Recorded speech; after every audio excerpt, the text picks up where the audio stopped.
Welcome back to the Relaxing Ghost channel here on YouTube. Today we're going to be starting the In Your House pay-per-view reviews, starting out with In Your House 1. There is about 20 of these to go through, and they're shorter than I thought. So the first one here only ran about an hour and a half. This was, I think, WWE's answer to the Clash of Champions WCW was doing at the time. And it more suited the B pay-per-view kind of philosophy. You know, we're not putting on a Rumble or a Mania or even a SummerSlam here. These are just filler kind of pay-per-views. I believe they were at $19.95 to start and 2 hours in length.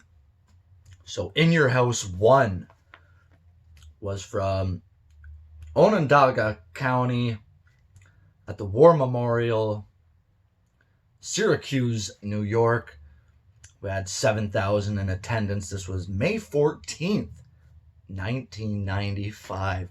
So we're talking 25 years ago to the day. So yeah, 25 years ago, In Your House pay-per-view started. Only 6 matches on the actual card that were on pay-per-view. But there was some King of the Ring qualifiers for the 95 tournament. Show opens up here with Hakushi versus Bret the Hitman Hart. Definitely the best match of the night that was televised. Hakushi, one of the forgotten stars of this era. Good back and forth match here.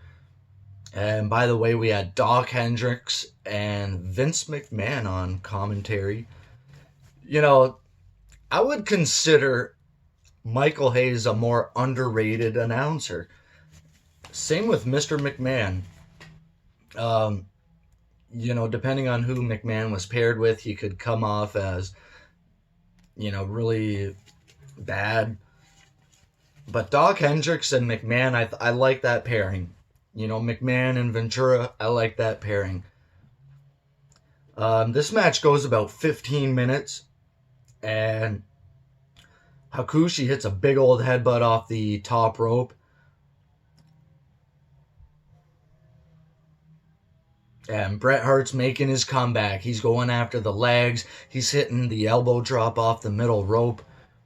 Hakushi with the nice Asai moonsault from the inside out of the ring. The springboard towards the outside of the ring. Bret Hart with the reverse, or Hakushi goes for a German suplex. Bret Hart reverses that into a victory roll for the 3. And Bret Hart gets that win there. Before the next match, which was Razor versus Jeff Jarrett and the Roadie. Yeah. 2-on-1 handicap match. We had X-Pac on the phone, the 1-2-3 kid at the time. And I think he was out with an injury or whatever it was at the time. Short match here, goes about 12 minutes. Razor's edge for the 3 count. After the match, Jarrett puts a figure 4 on Razor. We see a Aldo Montoya run, and they dispose of him quickly. And then Savio Vega making his WWF debut. I don't know what to make of this, because I don't really consider Savio Vega that big of a name, but I don't think this even really came across that well. I think a lot of people were confused. They didn't know who this was. After the match, they're kind of like, oh man, you look different now, Chico, and Razor's kind of giving them props here. So they kind of had this connection going, I guess. Nothing really came of that either, because, Savio Vega, they put him with Los Barricos. They gave him his own faction. I think they really missed the boat on a guy like Savio Vega. He had some great matches with Stone Cold Steve Austin, which we'll get into in some of the later In Your Houses. Third match of the night, 500-pounder of Mabel versus Adam Bomb. You talk about, the new generation era here in 95. Man, Adam Bomb, I think he's a more overlooked talent. One of my favorite tag teams with Chronic, Brian Clark, Brian Adams. Sadly, Brian Clark passed away. I believe, Brian Adams passed away, which was Crush. Brian Clark here is Adam Bomb. Recently in the news with, he had a big arrest. This was also a King of the Ring qualifier. I believe the first ever King of the Ring qualifying match. Televised anyway. This was a 2-minute match. Pretty pointless. Mabel with the world's strongest slam for 3. They're going with Mabel here. There's not much to say. We know what's coming here in the next couple of months. Fourth match of the night. Decent match. Owen Hart and Yokozuna defending the tag titles versus the Smoking Guns. And I think I forgot to mention this in the first match. But, Jerry Lawler was out there picking on Bret Hart because Bret Hart is pulling double duty tonight. And, King is out here before the tag title match for whatever reason. I think he missed his cue and he thought his match was up here, or he's just playing shenanigans storyline-wise.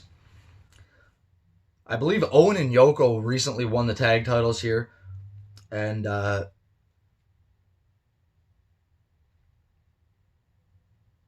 before the match, we see Bret Hart selling the knee. So they're really kind of making their point here with Bret is going injured into his match with Jerry Lawler. This was another quick match on the show. Good back and forth. It was probably hard to work with Yokozuna around this time. It's 2 years later after Yokozuna's big title reign and all that cool stuff he did. He looks a bit bigger here. He's not doing much in the ring. It's pretty much all Owen and the Smoking Guns. And the Smoking Guns hit a reverse neckbreaker, double team, kind of reverse 3D on Owen. He kicks out. And he dodges Bart Gunn, sends him out of the ring. Yokozuna with the big leg drop on the outside of the ring, tosses Bart Gunn in the ring for a 3. And they retain the tag titles. After the match here, we have a Mother's Day promo from Big Daddy Cool, the WWF champion Diesel. This was pretty cool. I'm not hating on Diesel or anything. He's always been a favorite of mine, whether he was Kevin Nash or Diesel or NWO, whatever. I think a lot of people hate on his title reign. This was kind of the midpoint of it. We still got about 6 more months of Diesel as champ. This was a good promo. Really connecting here with the crowd or with the fans, whatever, and saying that he actually lost his mother prior to this pay-per-view, or about a year prior to this. So this was his first Mother's Day without his mother. Pretty emotional stuff here from Diesel. He's a WWF champ going into this pay-per-view. Fifth match of the night goes about 5 minutes. Another short match. Jerry Lawler versus Bret Hart. They they had their feud going for like 2 years around this time. This was all Bret Hart going in, and it was all a ruse. Bret Hart tricked Jerry Lawler. His knee is fine. He's coming out limping. He's poking fun at Lawler. His knee is fine, and this is one of the craziest ref bumps I ever seen, with Earl Hebner getting tied in the ropes, and he's hanging outside of the ring. So that was pretty cool. Hakushi is back here. He's interfering. He hits like 3 diving headbutts on Bret Hart. Lawler with the jackknife cover for the pin and the win. And I don't think that's the end of it, because I think they do have another match at King of the Ring 95. Yeah, the Kiss My Foot match. And the main event for the World Wrestling Federation Championship, Diesel versus Psycho Sid. Or I guess it was just Sid around this time. So, yeah, this match goes 11 and a half minutes. I guess he was Sid Vicious here, or he wasn't Sid Vicious. I think it was just Sid. And, Sid, same with Diesel, always been a favorite of mine. I just like these two guys. And when I thought about it, these guys had a lot of matches together. From their WWF days here to their god-awful matches in the end of the days of WCW. Sid, another guy that's pretty overlooked at times. Two guys similar in stature, similar in size. We got two, big old 7-footers here. So Sid starts the match off pretty strong here. He's working Diesel's back, puts the camel clutch on him, and hits a choke slam on Diesel. We didn't see many people using the choke slam in this era.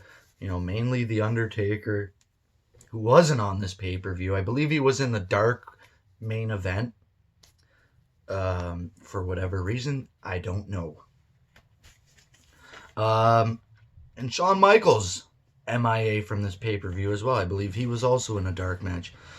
Yeah, this was a weird pay-per-view. Powerbomb for 2. Diesel hits the jackknife. And Tatanka runs in. We got a DQ finish. Bam Bam Bigelow making the big save here, which would lead up to In Your House 2, I believe, King of the Ring 95. So yeah, we got a DQ finish to end this pay-per-view here. The main event of this pay-per-view was actually Owen Hart versus the British Bulldog in a King of the Ring qualifying match, which went to a double DQ or something. This is 1995. It's one of the worst years in the company's history. WrestleMania 11, Royal Rumble 95, King of the Ring 95. WWE is in a slump. This is a year before the curtain call. This is a year before the NWO would go on. So this next year or so is going to be a big turning point for the WWE. And, is this pay-per-view enjoyable? Yes.